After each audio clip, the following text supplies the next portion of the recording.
Hey y'all, and welcome back to Southern Fried Pop Culture. I am one of your hosts, Mandi K. And I'm Kelly Lee. And we are so excited to be bringing you season 3 of our show.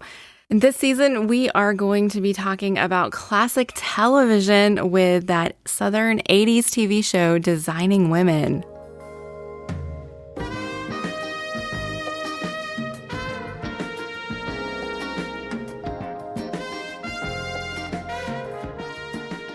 And we are really excited because this gives us an opportunity to be both nostalgic and story critical, I think, in a very unique way.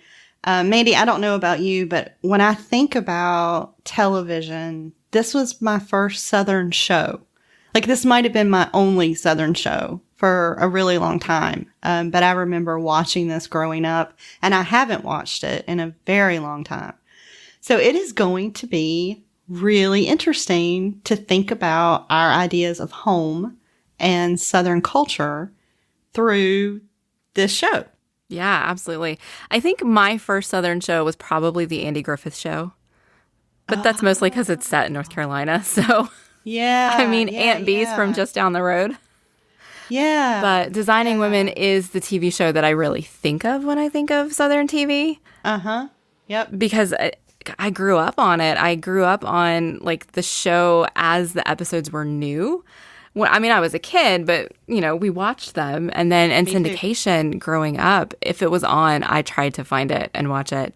And I know when you and I first started talking about even doing this podcast, when we wanted to talk about Southern culture, we envisioned it as a Designing Women podcast. It was going to be an episode by episode look at Designing Women.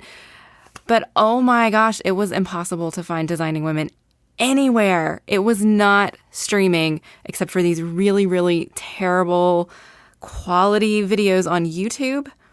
Mm-hmm. Or if you lived in Canada. Right. And so when we decided to do this, I actually bought the first 2 seasons on DVD because that was the only way to watch it. Yes, I did too. But we recently got some very good news. You guys, Hulu has finally acquired Designing Women, and all 7 seasons are available. Now, I think this is really only for the U.S. audience, but that means that I know Canadians have a way to watch it, and folks in the United States have a way to watch it, and that's like so many more people than who could watch it before. Yes, yes. And it sort of feels like kismet, right? We were deciding what we wanted to do for Southern Fried Pop Culture Season 3, and here is the show that gave us the original idea, now streaming on Hulu. So it's going to make it accessible to a lot more people and to us, which will make podcasting about it a lot easier. Oh, absolutely. Now I can binge it without having to get up and, switch DVDs out, because who does that anymore? I mean, right? Yeah. Or like trying to fast forward and rewind on a DVD player. Like, oh my God. Yeah. This is so much better. Technology woes. Yeah. Now, I think we probably have some listeners who aren't super familiar with Designing Women because it is a show from the 80s and it hasn't really been available recently. So let's tell folks a little bit about what it's about. Yesterday, in my mind's eye, I saw 4 women standing on a veranda in white gauzy dresses and straw-colored hats. They were having a conversation, and it was hot. Their hankies tucked in cleavages where eternal trickles of perspiration run from the female breastbone to exotic vacation spots that Southern men often dream about. They were sweet-smelling, coy, cunning, voluptuous, voracious, delicious, pernicious, vexing, and sexing. These earth sister rebel mothers, these arousers and carousers, and I was filled with a longing to join them. But like a whim of scarlets, they turned suddenly and went inside, shutting me out with the bolt of a latch, and I was left only to pick up an abandoned handkerchief and savor the perfumed shadows of these women, these Southern women, this Suzanne, this Julia, this Mary Jo, and Charlene. Thanks for the comfort. Dashkoff, the writer. So like you said, this was a show from the 1980s. This is the show of 4 women who work together as interior designers. And it's really, I think it's unique in a lot of ways in that for the 80s, it was a very progressive show, especially for a show set in the South. Mm-hmm. Now, saying that, as I've started to rewatch it, my brain explodes almost every single episode because it is incredibly racist, sexist, classist, homophobic.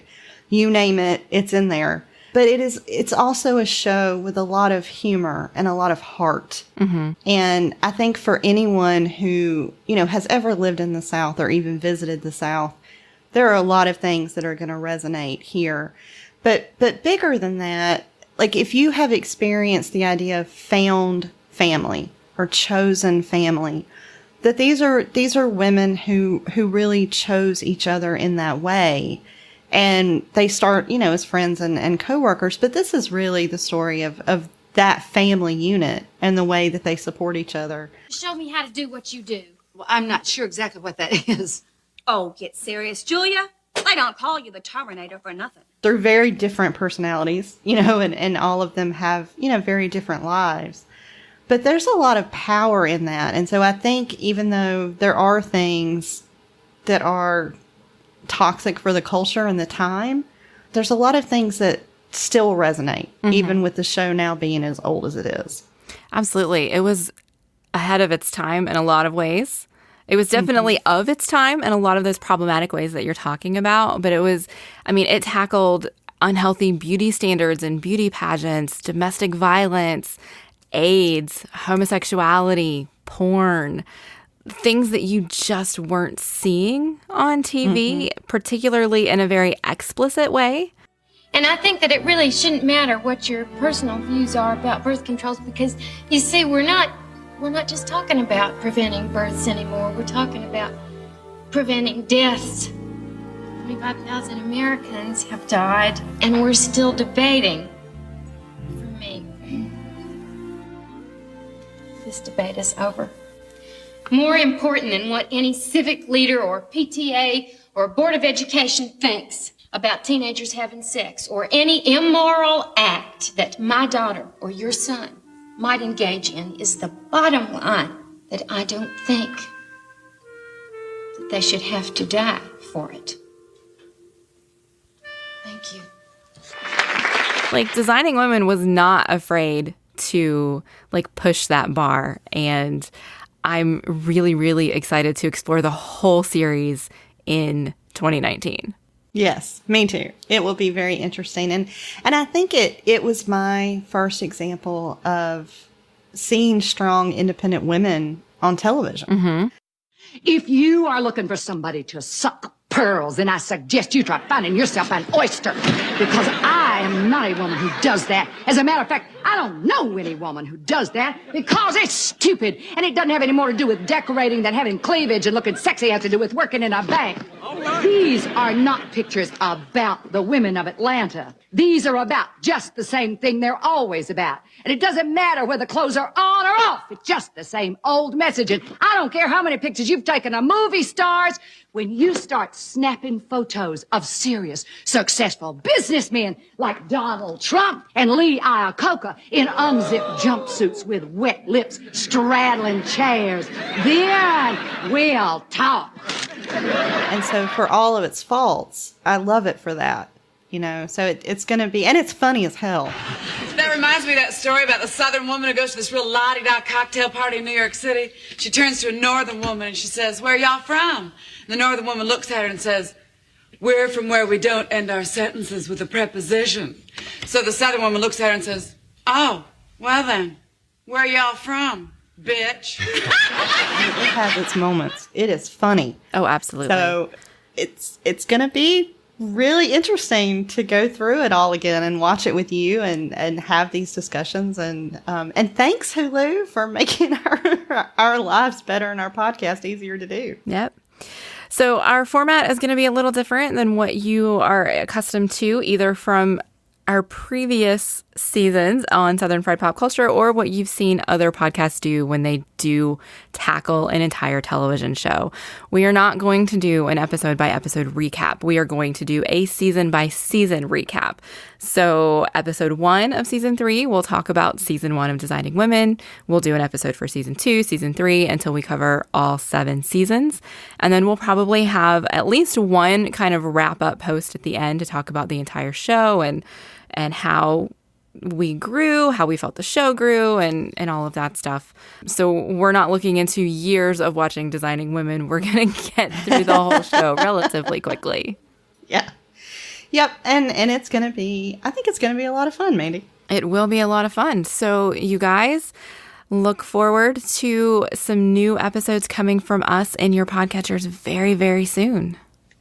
And I wish for all of you all the love and happiness I had in my life. And I hope the world keeps going toward freedom. And I hope that people everywhere can learn to live together in peace. As my papa used to say, we ain't